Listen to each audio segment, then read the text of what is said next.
नमस्कार. आताच मी दीपिका पदुकोणचा अबुधाबीमध्ये पूर्ण हिजाब घातलेला एक फोटो पाहिला.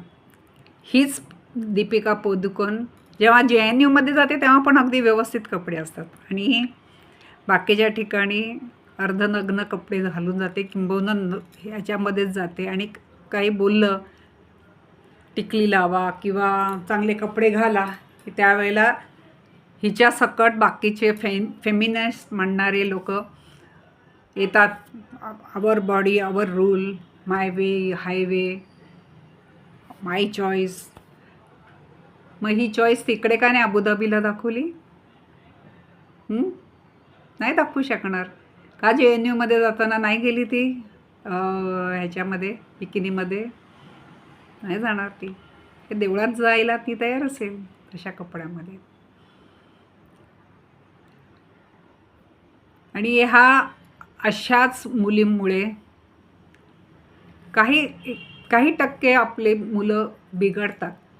तरुणाई आहे, आंबट शौकीनपणा आहे आणि काही तरुण मुली त्यांच्या नादाला लागतात, फसतात. वाईट त्याचं वाटतं. चांगल्या मुली ह्यांच्याकडे बघतसुद्धा नाहीत आणि त्यांना एवढा नक्कीच फरक कळतो, जी बाई